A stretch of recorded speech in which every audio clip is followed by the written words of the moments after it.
Okay, so here's my video for the Gettysburg Address lesson. I apologize if it looks like I'm reading off a script. I am, so I won't be looking directly at the camera.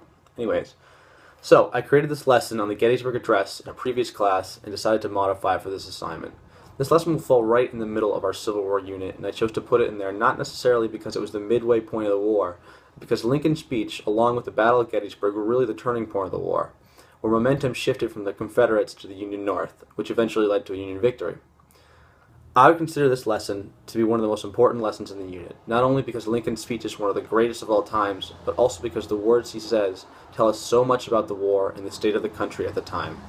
In the short time he was speaking, he managed to dedicate the grounds to the soldiers who died in battle, justify the terrible costs of war, and lay out his hopes for the future of the country.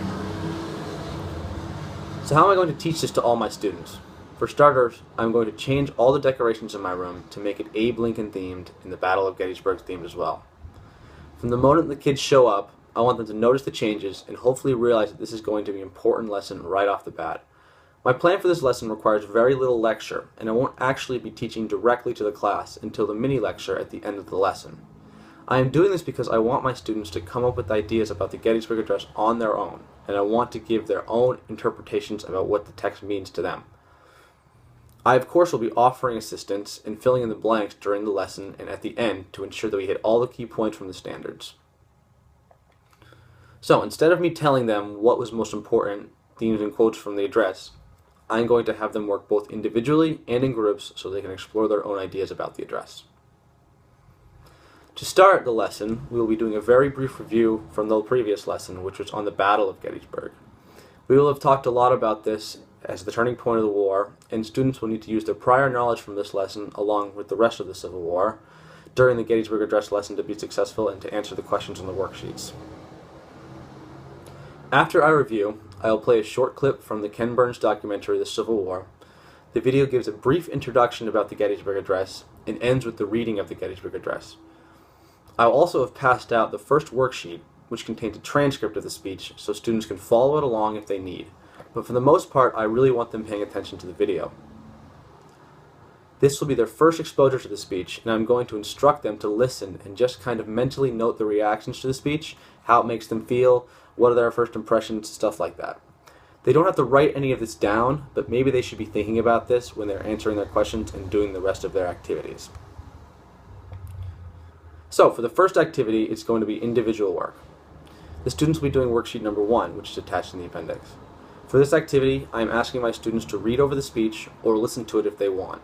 I will have Chromebooks with audio files if they need it, and I want them to highlight or write down any important words or quotes from the speech. There are no requirements except for them to pick out what they think is the most important. I'm going to have them keep in mind that I have not taught anything about the address to them yet, so I expect multiple answers, which would be great, as long as they're able to explain what they picked and why it was important. I'm also asking them to try to figure out some of the important themes from the speech, like liberty, equality, fighting for a just cause, and write them down on the worksheet as well. We are going to be working with the theme later in the lesson, so if they're having trouble off the bat, we'll be revisiting that theme in a later time.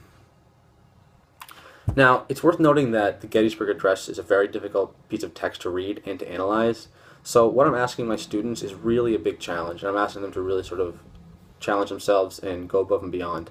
Before they go and do any work, I'm going to let them know that I understand that it's a big challenge and that they should just do their best. It's not going to be graded for correct answers, and I want to know what they think about it, not what I tell them to think about it. My main job during the activities from the lesson will be to go around the room and offer my assistance. I will be meeting with the groups and trying to ask facilitating questions that will hopefully spark thinking and can do extra work with the students who are really stuck, but my goal is not to give out any answers because, again, I want my students to do their own thinking and write their own thoughts down on the paper. So, once we are done with the first worksheet, we're going to immediately break up into our study groups, which we have been predetermined, and each student is going to share their answers with the group. This is where I want them to really explain their thinking. Why they like that particular passage, why they like that quote, why they think this word is important, or what they thought this is an important theme about.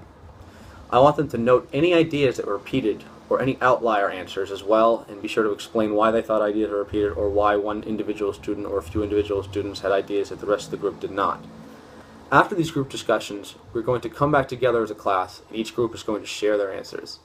While the groups are sharing, I'm going to be working on a master list of all the answers that I can post on Blackboard.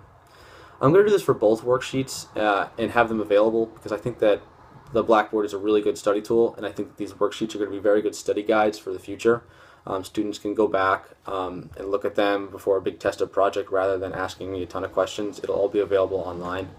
The Blackboard site is going to be organized by unit and lesson, and so it should be an easy tool for students to use. During the group sharing, I'm still not going to do any considerable teaching. Basically, I'm not going to be telling them it's a right or wrong answer or adding any ideas of my own yet. I may ask students to justify some of their answers or explain, but I'll be filling in the blanks at the end and nothing else during this section. So, after the groups are done sharing with me and we're done with our master list, I'm going to be moving on to the second activity. Now, I'm saying that these are worksheets, worksheet 1, worksheet 2, but they really aren't the main focus of the activity. They're really just there to record the conversations the students are having. The questions on them are designed to incite discussion, and that is what I want them to focus on during these activities. I would rather see a group with little writing on their paper, but involved in a meaningful conversation. They can even assign one person to write down answers while the conversation is going on if they choose, as long as everybody is involved and everyone's contributing. So, the second activity is going to have students look into how the speech fits into the events of the Civil War and explores why it's important. During this activity, I want students to think about why Lincoln chose the particular words. Basically, what was he trying to accomplish with the speech, and what was he saying? What was he expressing to the audience? I also want them to be exploring. What the impact of the speech was, why it was important, how did people react, etc. These are all conversations that I'm hoping to hear whilst I patrol the room. When this activity is done, we will be sharing again, and again I'll be recording the answers, just like last time.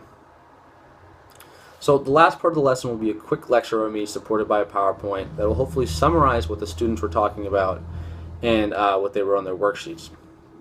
I'll try to fill in any blanks if anything was missed and answer any questions, but my goal is to not speak for too long of a period of time, as the students will have already come up with the ideas about the Gettysburg Address themselves. Finally, there's the homework assignment, which will wrap up this lesson and ask students to explore a theme that they talked about and relate the Gettysburg Address to something relevant in their lives or in current events. I want them to choose a theme from the address and find a news article that discusses something similar. They can use any resource, an online resource, newspaper, or whatnot, as long as the theme is somewhat similar to the theme that they discussed in the Gettysburg Address.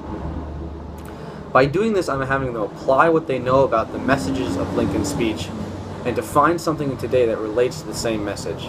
By doing this, students will hopefully be able to recognize a connection between an event that happened in the past and something that's going on now. A big theme in my history class is going to be that history repeats itself and that the past is connected to the present and the future. Students may not see history as relevant unless they recognize that there's a connection between the past and present, and we still deal with the similar issues today. So overall, this lesson is designed to really get students thinking. I think the discussion platform will hopefully get students to express their own ideas rather than having a teacher tell them their ideas. They're going to be very, very familiar with an important historical text. They're going to be able to analyze and read and summarize a primary document. They're going to try to understand what Lincoln's words meant, how they impacted the Civil War, what people thought about them. They're going to try to understand why it was being said, and they're going to try to make connections from the messages that Lincoln addressed in this address to current events in the homework assignment. And that's my lesson. Hope you enjoy. Thank you.